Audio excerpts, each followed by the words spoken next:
Shinchan, அந்த பொம்மையெல்லாம் எடுத்து அடுக்கி வைக்க சொன்னா என்ன பண்ணிட்டு இருக்க? அந்த ஹீரோ தான் கீழே தள்ளி விட்டான். அவனை எடுத்து வைக்க சொல்லுங்க, செய்வான். ஏன் இப்படி தேவையில்லாம போய் சொல்ற ஷின்சான்? அந்த குப்பையை போட்டது நீதானே எனக்கு தெரியும். ஷீரோவுக்கு நீ இன்னும் சாப்பாடு கொடுக்கலன்னு எனக்கு தெரியும். அம்மா, ஹீரோ 3 நாள் விரதமாமா. நீ என்ன சொன்னாலும் நான் நம்ப போறதில்ல. ஒழுங்கா அதை சுத்தம் பண்ணு. முடியாது. ஏய், எங்க போற? ஏன் சொன்னா பின்னாடி வந்து பிடிக்கிறதுக்கா? ஏதாவது ஒரு வேலை சொன்னா தப்பிச்சு ஓடி போயிடுறானே.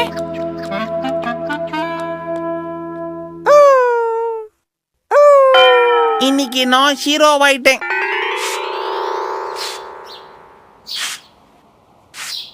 ஓ ஷீரோச்சான், நீயா? உண்மையிலேயே உங்க அம்மாக்கு நிறைய ஹெல்ப் பண்ற. நீ ரொம்ப நல்ல பையன்.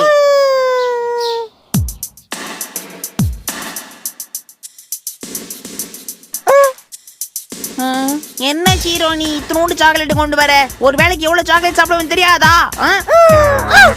நான் என்னமோ உன் வீட்டு சாக்லேட்டை கொண்டு வர சொன்ன மாதிரி என்னமோ ரொம்ப தான் செலுத்துக்கிறியே.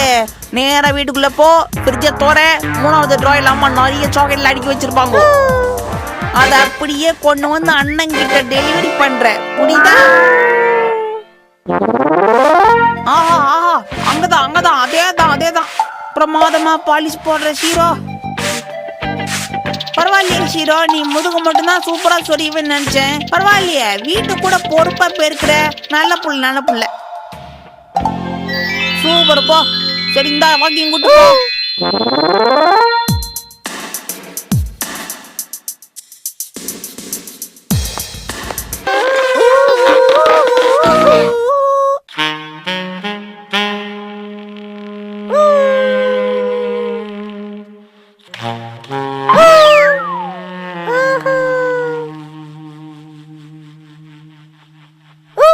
ஹீரோ, இவ்வளவு தூரம் வாக்கிங் கொண்டு போயிட்ட, டயர்ட் ஆயிட்டேன் பாரு. எனக்கு ஒரு கூல் ட்ரிங்க்ஸ் கொண்டு வா.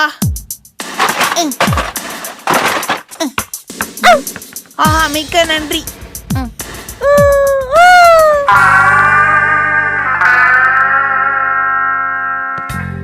ஷீரோ, எல்லாத்தையும் எடுத்து உள்ள வைன்னு சொன்னேன்ல, நீ என்ன பண்ணிட்டு இருக்க?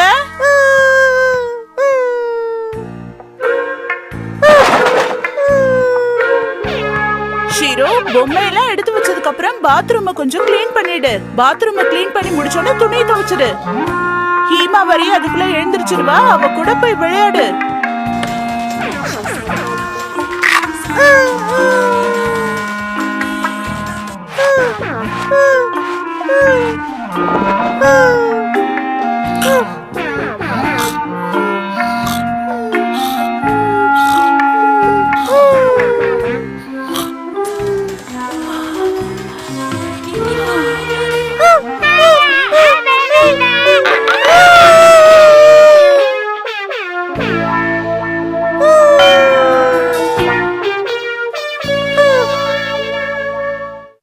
பாத்துக்க சொல்றேன்னு தப்பா நினைச்சுக்காத.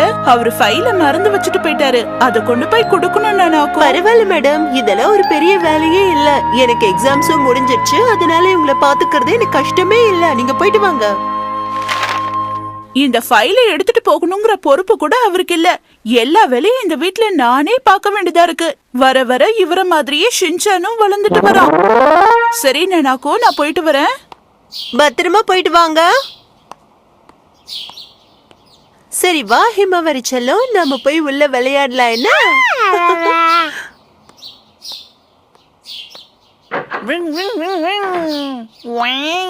வரம்போ.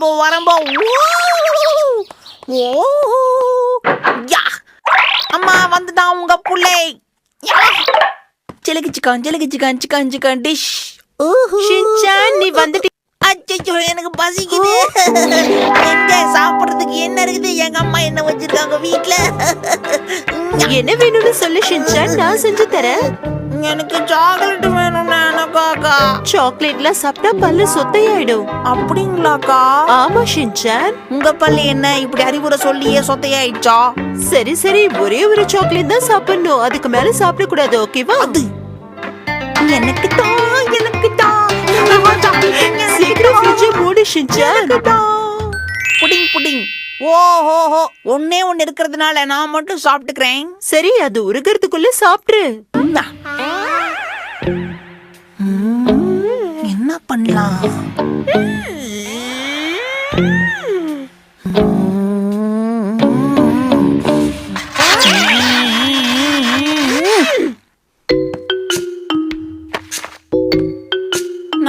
அக்கா இந்த கதை புஸ்க எனக்கு படிச்சு சொல்லுவீங்களா? கண்டிப்பா ஷின்சான். பல வருஷங்களுக்கு முன்னாடி ஒரு தாத்தாவும் பாட்டியும் ஒரு கிராமத்துல வாழ்ந்துட்டு வந்தாங்களாம். அந்த தாத்தாவுக்கு சில அரிய கற்கள் எல்லாம் சேர்த்து வைக்கிற பழக்கம் இருந்ததாம். அப்புறம் நல்லா இருக்கே கதை.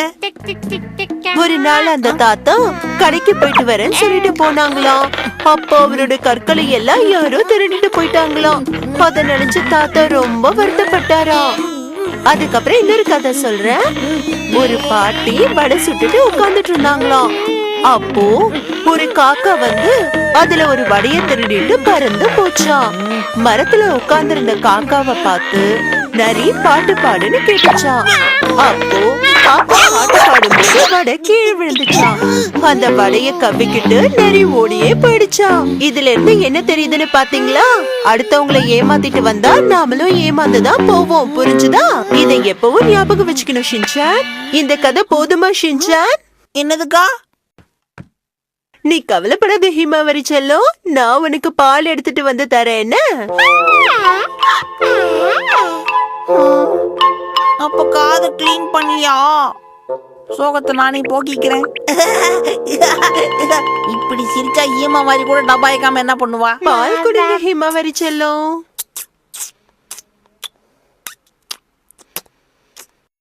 அட தூங்கிட்டா?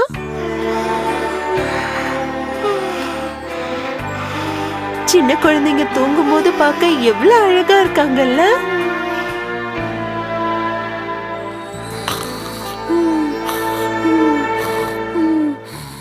அதுக்குள்ள ஷின்சானும் தூங்கிட்டானா? சரி, நல்லதுக்குதான். ரெண்டு பேரும் தூங்குங்க. இவங்க ரெண்டு பேரையும் எப்படி சமாளிக்கிறதுன்னு யோசிச்சுக்கிட்டே இருந்த. நல்ல வேளை தூங்கிட்டாங்க.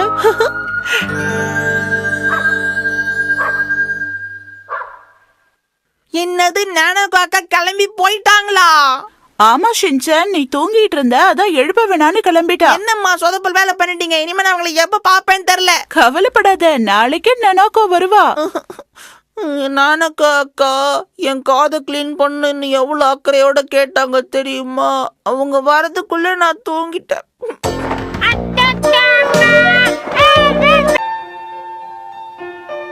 இந்த லீவ் விட்டால இதான் பிரச்சனை. யாரும் சீக்கிரமாவே எழுந்திருக்க மாட்டேங்கிறாங்க. எல்லாரும் இப்படி லேட்டா எழுந்திருச்சா நான் யார் கூட தான் போய் விளையாடுறது?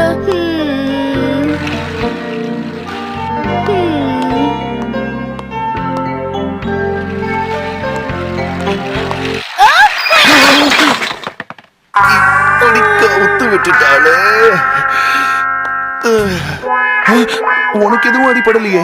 உன் கையை காட்டு, எங்கேயாவது அடிபட்டிருக்கான்னு பாப்போம். இல்ல. அப்ப நீ நல்லா தானே இருக்க? சோபா, இப்பதான் நிம்மதியா இருக்கு. உனக்கு மட்டும் எங்கேயாவது அடிபட்டிருந்தா நான் அப்படியே கலங்கி போயிருப்பேன். நல்ல வேளை உனக்கு எதுவும் ஆகல.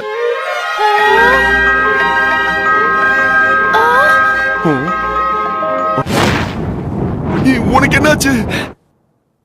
ஏன் இப்படி நடந்துக்கிற? உங்க காயம் சீக்கிரம் ஆறிடுமா? ஏன் நீங்க ஏதாவது டாக்டரா? அப்படின்லாம் நான் எதுவும் சொல்லலையே. காலேஜ் படிக்கிறவர் மாதிரி இருக்கீங்க. பரவாயில்லையே, கரெக்டா புரிஞ்சுக்கிட்டா. சரி விடுங்க, நானே உங்களுக்கு வைத்தியம் பாக்குறேன். இல்ல பரவாயில்ல, இருக்கட்டும். இங்க பாரு, ரோட்ல நடந்து போகும்போது ஜாக்கிரதையா போகணும். இல்லனா இந்த மாதிரி விபத்துகள் ஏற்பட வாய்ப்பு இருக்கு. சரி, நான் வரேன்.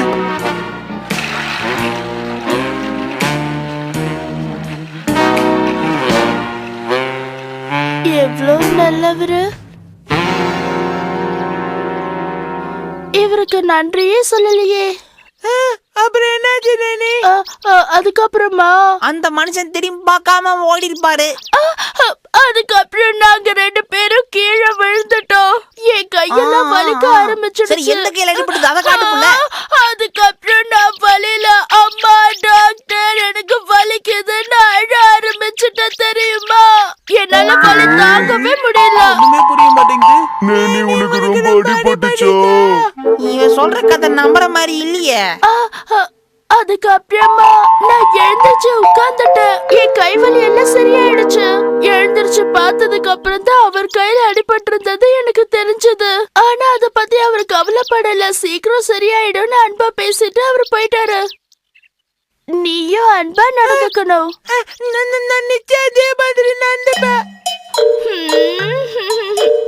உனக்கு எதுவுமே புரியல மசாப். அவரோட நல்ல குணங்களை நீயும் கத்துக்கணும். என்ன புரியுதா மசாப்? அப்படியா? என்ன நல்ல குணங்கள்? சொல்ற கேளு. எனக்கு எவ்வளவு நல்ல ஃப்ரெண்ட்ஸ் கிடைச்சிருக்காங்க.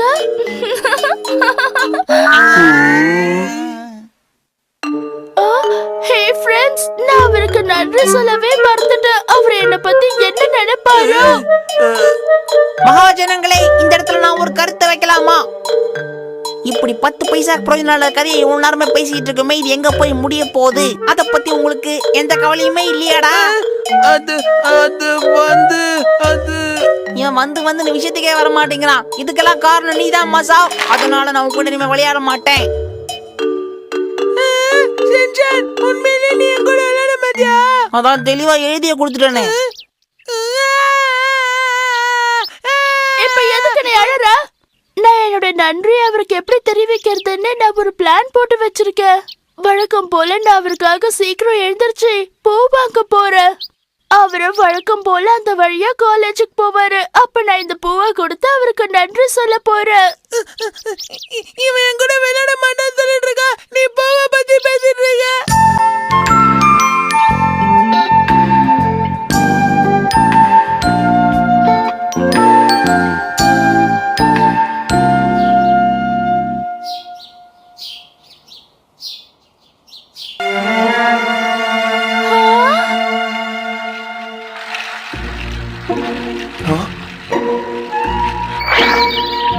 அடட, நீயாமா?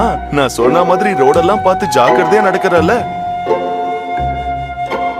இந்தாங்கண்ணா. என்னது இது?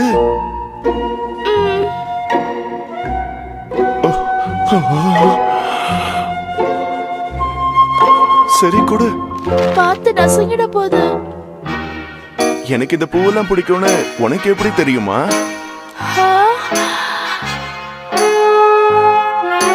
தேங்க்ஸ். சரி சரி, எனக்கு காலேஜுக்கு லேட் ஆகுது, நான் கிளம்புறேன். என்ன காப்பாத்ததுக்கு ரொம்ப ரொம்ப தேங்க்ஸ். ஹாய், நீ வந்துட்டியா? சரி, என்னோட ஃப்ரெண்டு வந்துட்டா. நாங்க காலேஜுக்கு கிளம்புறோம். பாய்.